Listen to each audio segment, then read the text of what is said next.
एक बहुत बड़े खौफनाक डाकू ने लोगों का जीना हराम कर रखा था। लोग उसका नाम सुनते ही अपनी बस्तियां छोड़कर भागने लग जाते। उसने सारी जिंदगी काफले लूटे और खून बहाया था।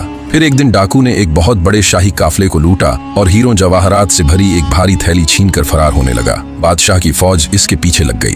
बचने के लिए उसने एक ऐसे खतरनाक रेगिस्तान का रुख किया जिसे मौत की वादी कहा जाता था। गर्मी की शिद्दत बयान से बाहर थी। भागते भागते डाकू का घोड़ा भी थक कर गिर गया। वो मजबूर होकर पैदल चलने लगा। इसके पास पानी की सिर्फ एक छोटी सी छागल बाकी थी जिसमें इतना पानी था कि वो बमुश्किल उस सहारा को पार करके अपनी जान बचा सके। पीछे से बादशाह के सिपाहियों के घोड़े इसकी तरफ बढ़ रहे थे। इसकी जान खतरे में थी। अचानक डाकू की नजर एक सूखे हुए कुएं पर पड़ी। उस कुएं के पास एक बेहाल कुत्ता गिरा हुआ था। गर्मी में प्यास की वजह से अपनी आखिरी सांसें ले रहा था।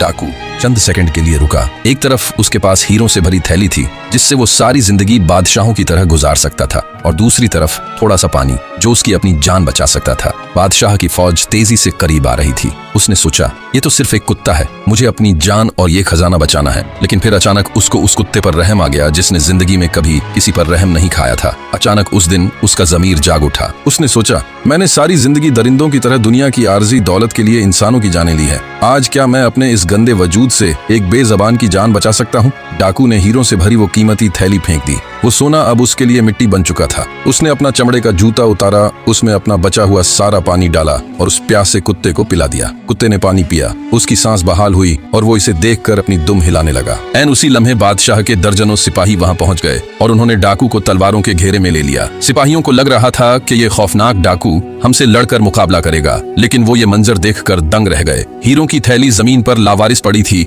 और वो कातिल डाकू तपती धूप में घुटनों के बल बैठा मुस्कुरा रहा था। उसने कोई मजाहमत नहीं की। जब उसे बेड़ियां पहनाकर बादशाह के दरबार में पेश किया गया और बादशाह को सारा माजरा सुनाया गया तो बादशाह ने हैरत से पूछा, ए बदबख्त, तेरे पास भागने का मौका था, तूने पानी उस कुत्ते को क्यों पिलाया और अपना लूटा हुआ खजाना क्यों छोड़ दिया? डाकू ने मुस्कुराकर तारीख का वो अजीम जुमला कहा जो इंसानियत के लिए मिसाल बन गया। उसने कहा, बादशाह सलामत, मैंने सारी उम्र अपने जिस्म को बचाने के लिए लोगों की जान ली और भागता रहा, लेकिन आज इस तपते सहरा में मैंने अपने जिस्म को पकड़वाकर अपनी रूह को बचा लिया है। आपकी तलवारें मेरा सर काट सकती हैं, लेकिन जिस रब के लिए मैंने उस बेजबान को पानी पिलाया है वो मेरी रूह को कभी मरने नहीं देगा। ये सुनकर बादशाह रो पड़ा। इसने कहा, जो शख्स अल्लाह की एक बेजबान मखलूका पर इतना रहम कर सकता है उसका दिल अब स्याह नहीं रहा। बादशाह ने डाकू की फांसी की सजा माफ कर दी और उसे रिहा कर दिया। जिस पानी के कतरे ने एक कुत्ते की जान बचाई थी, उसी कतरे ने एक जालिम कातिल की दुनिया और आखिरत दोनों संवार दी।